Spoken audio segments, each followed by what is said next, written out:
here is that prick, Ted Cruz, again, trying to misrepresent the positions that most Democrats take.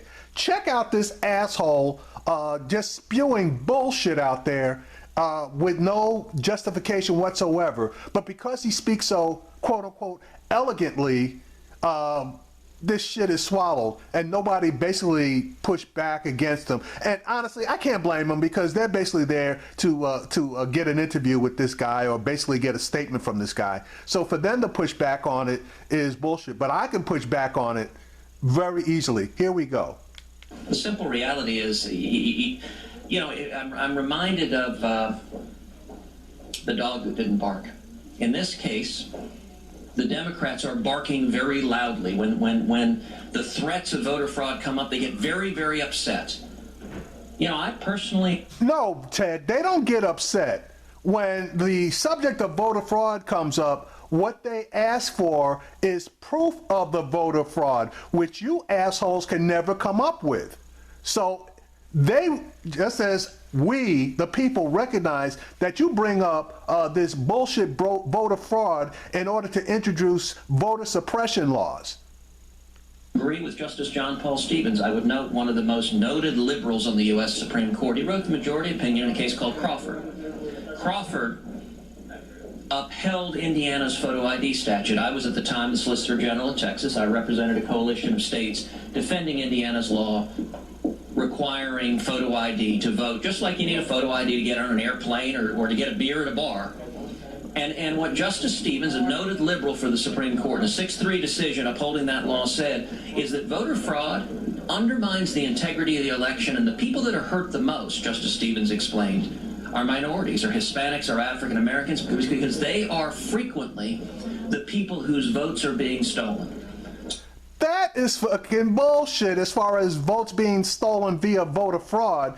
African American people do suffer from their votes being stolen, but they're being stolen by the fucking Republicans via, number one, restricting their ability to register and to vote, and number two, via gerrymandering. So if you want to talk about the power of the black community being taken away from it, that's where you concentrate. And again, I state that there are no examples that these pricks have been able to supply courts with when they are asked to supply examples of voter fraud. And just as an aside, you see that sign, Blacks for Trump? That's that crazy ass black dude that's always showing up at Trump rallies. And I get so sick and tired of seeing that dumbass. Somebody needs to give that guy a dirt nap. It's ridiculous. When Democratic politicians embrace and defend voter fraud, it undermines the integrity of our basic democracy. The Democratic politicians do not embrace voter fraud. That is a fucking lie, okay? What they do is, when you guys bring up voter fraud, they ask you for proof, which you can never provide.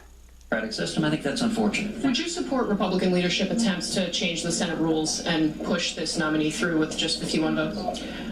I believe Judge Gorsuch will be confirmed. Senate Democrats will not succeed in filibustering him. The precise procedural steps have yet to be worked out. But one way or another, Judge Gorsuch, I believe, will be confirmed. And he is an extraordinary nominee. You know, a decade ago, Judge Gorsuch.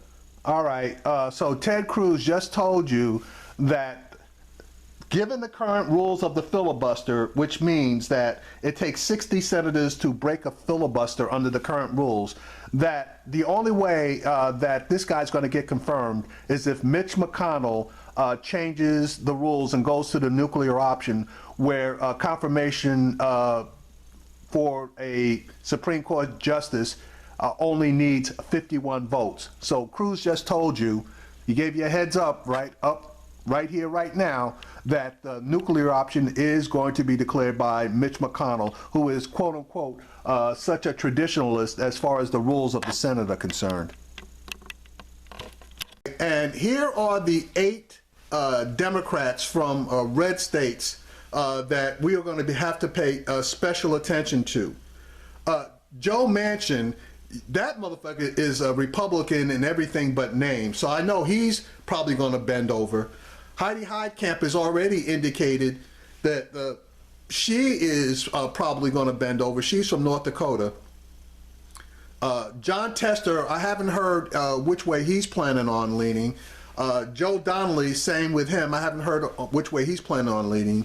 Claire McCaskill has said that she's going to review it, but she seems like a solid no. So that basically should be sustain the filibuster. But if she doesn't, Bob Casey out of Pennsylvania, I think he's a solid no, as is Sherrod Brown, and I think possibly Bill Nelson. So you probably got at least 3, if not 4, Democratic senators in red states that will be enough to basically kill the Supreme Court Justice nomination, even if the top 4 more than likely go along. That'll only give the Republicans 56. They would still need 4.